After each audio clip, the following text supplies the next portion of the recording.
Bienvenue à nouveau sur la chaîne. Dans une vidéo précédente, nous avons écouté tous les différents types et styles de EQ ou d'égalisation disponibles, et dans cette vidéo, nous allons faire la même chose pour les compresseurs.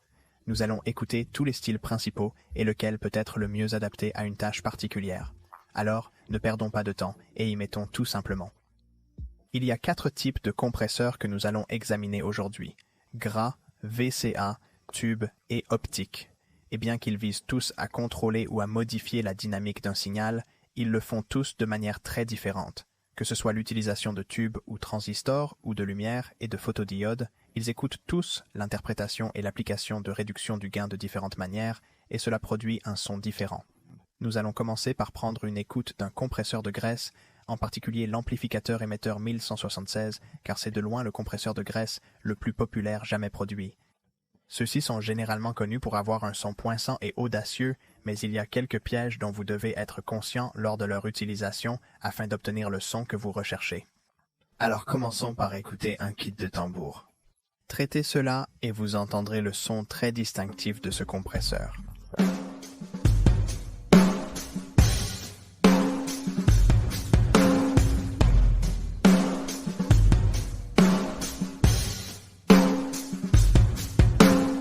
Les compresseurs de graisse sont pleins de tons et de caractères qu'on peut entendre. Ils ne sont en aucune façon subtils. Ils sont connus pour leur temps d'attaque très rapide, dans ce cas 20 microsecondes. C'est donc souvent une bonne idée de ralentir l'attaque, de laisser passer une partie du transitoire, et vous obtiendrez un son beaucoup plus poinçant et éclatant.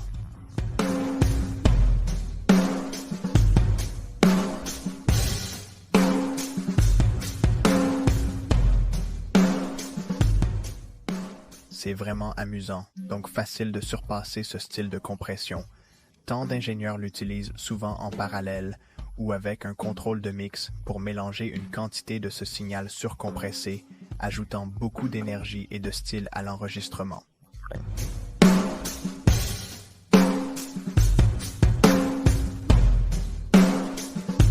L'un des meilleurs moments pour utiliser ces compresseurs est lors de l'enregistrement de voix ou d'instruments.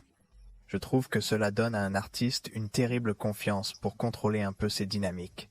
Je trouve que vous pouvez obtenir des performances vraiment confiantes et contrôlées, et cela leur fait sentir beaucoup mieux envers eux-mêmes aussi. Écoutez comment cela contrôle simplement la guitare, empêche qu'elle devienne trop dynamique lorsque nous n'avons pas besoin d'être.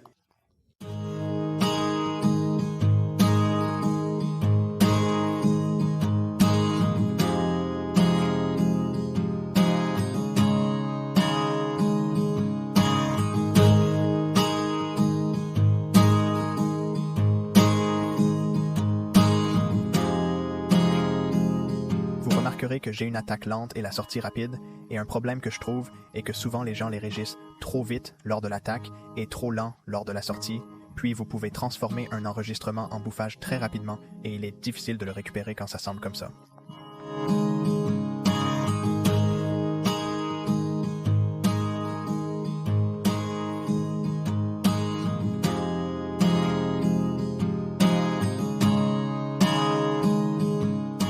Donc un résumé rapide de cette compression. Ceux-ci sont excellents lorsque vous cherchez à ajouter de la couleur, du ton et de la texture à un son. Ils offrent des temps d'attaque et de sortie incroyablement rapides, excellents pour réduire les transitoires lors de l'enregistrement. Si vous êtes nouveau, c'est de régler le temps d'attaque très lent, de régler le temps de libération rapidement, puis de le composer jusqu'à ce que vous puissiez entendre la compression. Ne faites pas toujours confiance à ce que dit le compteur de vue. Utilisez votre oreille pour déterminer la quantité de compression nécessaire. Maintenant, nous allons jeter un œil à la compression du tube, souvent appelée compression très mue ou delta mue. Maintenant, de nombreux compresseurs différents utilisent des tubes dans leur circuit, mais quand je parle d'un compresseur à tube, je veux dire un compresseur où la réduction du gain, donc combien de gain et comment réduire ce gain est géré par les tubes dans le circuit. Les tubes répondent beaucoup plus lentement à l'audio entrant qu'un compresseur de graisse, par exemple, et cela signifie qu'ils préservent très bien les transitoires. Ils sont parfaits à utiliser sur des mélanges et des sous-groupes, et ils fournissent ce que de nombreux ingénieurs et producteurs appellent de la colle ou de la chaleur au signal. Juste en raison de la topologie du circuit, ils ont tendance à sonner très bien. Écoutons, rappelez-vous, pas d'ec ici, juste de la compression.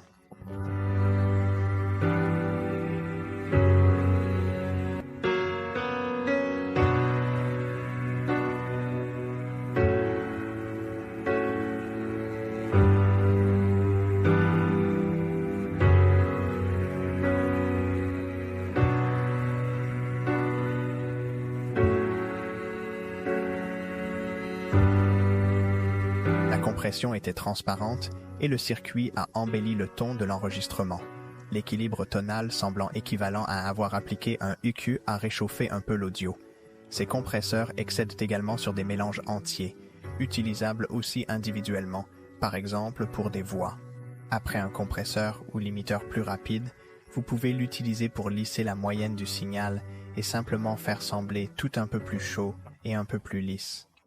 Peut-être l'un des compresseurs très mu ou delta mu les plus emblématiques ou célèbres est le Fairchild 670 ou 670.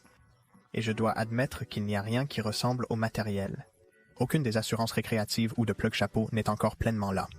Mais espérons que cette démonstration peut vous montrer à nouveau la différence de ton qui peut être atteinte même à de petits niveaux de compression.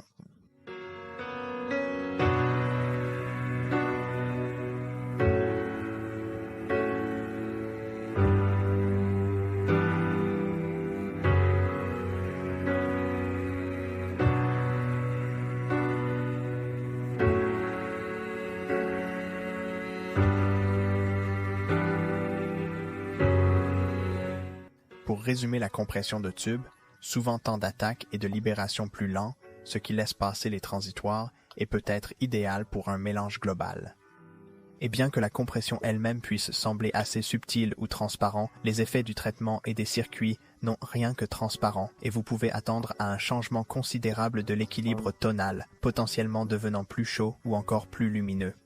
Et cela pourrait être idéal pour une certaine application, mais cela laissera d'autres ingénieurs choisir un outil légèrement plus subtil ou transparent.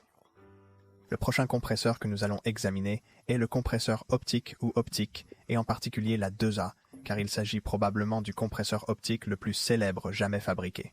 Dans cette conception, l'audio alimente un élément d'éclairage comme un LED, et cela brille plus brillant ou plus faible en fonction de l'intensité de l'audio. Et une photocellule capte la lumière émise par cet élément, et bien que la vitesse de la lumière soit incroyablement rapide, la réaction entre l'éclairage audio, le LED et la cellule photo qui capte cette lumière crée en fait un peu de retard à la fois sur l'attaque et sur la libération. Ils ont donc tendance à être un excellent choix lorsque vous souhaitez comprimer en fonction de la moyenne d'un signal et pas nécessairement en fonction de ce que font ces transitoires. Dans cet exemple vocal suivant, vous entendrez qu'avec la compression optique, tous les transitoires passeront toujours et chaque mot peut être entendu juste sur le mix. Alors que sans la compression optique, certains mots et phrases commencent juste à dériver vers le bas et à devenir un peu trop silencieux. Alors écoutons. Plongez profondément jusqu'à ce qu'un nouveau ne soit plus de haut en bas. Ça ressemble à la raison de savoir jusqu'à ce que mes poumons me le rappellent.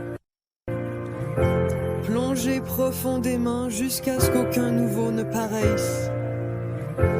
Ça ressemble à la raison de savoir jusqu'à ce que mes poumons me le rappellent. Plongez profondément jusqu'à ce qu'aucun nouveau ne paraisse. Plongez profondément jusqu'à ce qu'un nouveau ne soit plus de haut en bas. Maintenant, terminons avec mon type de compresseur préféré, le compresseur VCA ou amplificateur contrôlé de tension. La raison pour laquelle c'est mon préféré est qu'il vous offre le plus de contrôle et de flexibilité. Ils peuvent sonner vraiment colorés et riches en tons ou ils peuvent être incroyablement transparents. Slappy et Neve font tous des compresseurs VCA de renommée mondiale et l'un de mes préférés est le D13 par les laboratoires empiriques simplement parce qu'il est si flexible. Cette conception est également utilisée dans certains des meilleurs compresseurs de maîtrise car elle permet simplement un tel contrôle, une flexible et une faible distorsion. Alors écoutons quelques exemples audio.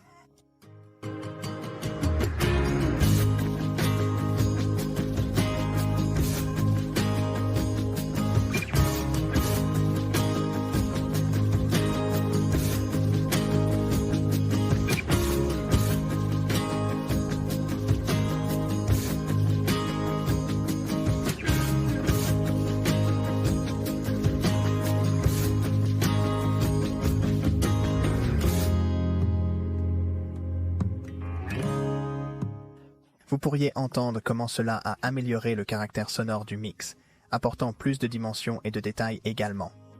Cependant, les VCA excellent vraiment sur chaînes individuelles.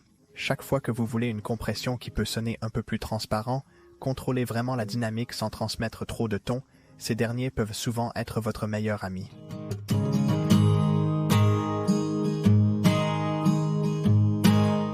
La longue période d'attaque laisse passer tous les transitoires tout en contrôlant le niveau.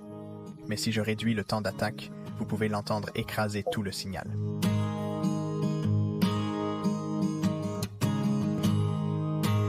Et bien que le son soit visiblement surexprimé, on n'entend pas de distorsion ni le pompage de compression fluctuante. Ça fait juste ce qui lui est dit et ce n'est pas vraiment brutal à ce sujet.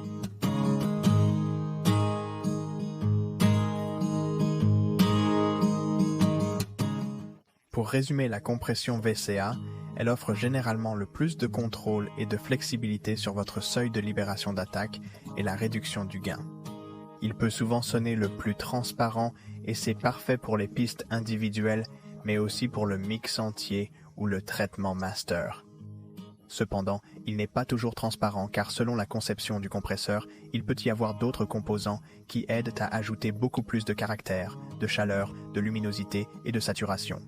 Enfin, de nombreux compresseurs VCA essayent également de modéliser le comportement d'attaque et de libération des compresseurs optiques et de graisse de tube, car c'est souvent un moyen très rentable de le faire. Alors gardez simplement à l'esprit que votre compresseur VCA pourrait vraiment être un excellent processeur tout autour.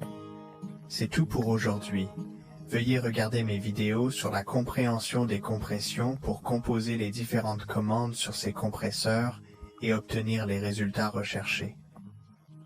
Merci beaucoup d'avoir regardé et à la prochaine fois. Au revoir pour le moment.